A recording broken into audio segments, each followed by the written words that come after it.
Why 2026 compliance exposure is forming inside reporting systems. Historically, reporting under U.S. environmental law served a defined purpose: demonstrate compliance with specific statutory requirements. Emissions were reported under the Clean Air Act, discharges under the Clean Water Act, chemical data under the Toxic Substances Control Act, and product compliance under FIFRA. Those systems were largely evaluated independently. In 2026, that separation is eroding.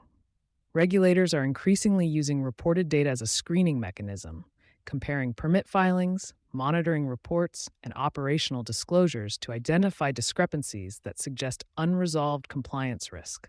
These signals now influence where inspections, information requests, and administrative actions are directed. For companies, this means reporting is no longer a downstream obligation.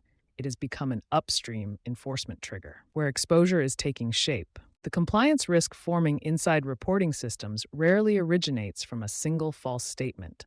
More often, it emerges from misalignment across legally required reports. Common pressure points include Clean Air Act emissions reports that conflict with permit conditions or control descriptions, Clean Water Act discharge monitoring reports that diverge from operational narratives or corrective action timelines, TSCA chemical reporting that does not align with procurement or import records, FIFRA product registrations or labeling data that conflict with distribution practices. Individually, these inconsistencies may appear technical. In combination, they can signal weak internal controls, an issue regulators increasingly treat as substantive rather than administrative. The enforcement context matters in 2026. The reporting risk emerging now cannot be separated from how enforcement is being carried out. Federal agencies, led by the Environmental Protection Agency, EPA, are relying more heavily on administrative enforcement tools that move faster than traditional judicial pathways. These tools often require immediate clarification, correction, or remediation once discrepancies are identified. At the same time, declining civil case volumes at the Department of Justice, DOJ level, have shifted enforcement emphasis toward front-end detection, where reported data plays a central role.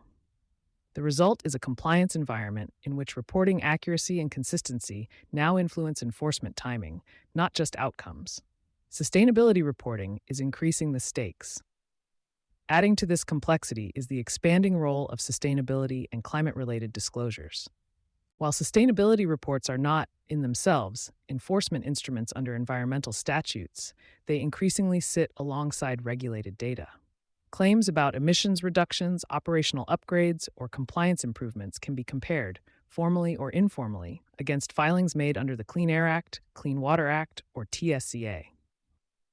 In parallel, the Securities and Exchange Commission's climate disclosure requirements, despite ongoing legal challenges, have elevated expectations around data controls, governance, and internal consistency.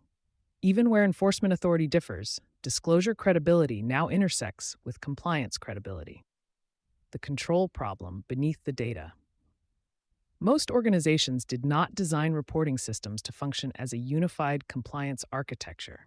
In many cases, EHS teams manage regulatory filings, sustainability teams manage voluntary disclosures, operations own performance data, legal review occurs late in the process. This fragmentation was manageable when enforcement timelines were slower and reporting regimes operated independently. In today's environment, it creates blind spots. When discrepancies persist across reporting cycles, regulators are increasingly likely to view them as indicators of systemic weakness rather than isolated error.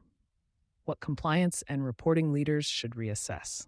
The implication is not to reduce reporting. It is to treat reporting systems as compliance infrastructure.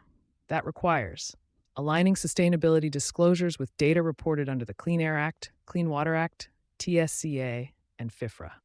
Treating reporting inconsistencies as early risk indicators, not cosmetic issues. Stress testing reporting alignment before regulators do.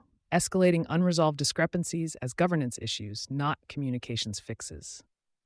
In a compliance-first enforcement environment, reporting systems are no longer passive repositories. They are active risk surfaces. Those that close the gap between what is happening and what is reported will reduce exposure. Those that do not may discover that compliance risk now begins long before a violation is alleged. You've been listening to Sustainability Soundbites by Environment and Energy Leader. For partnership opportunities, please reach out to our team.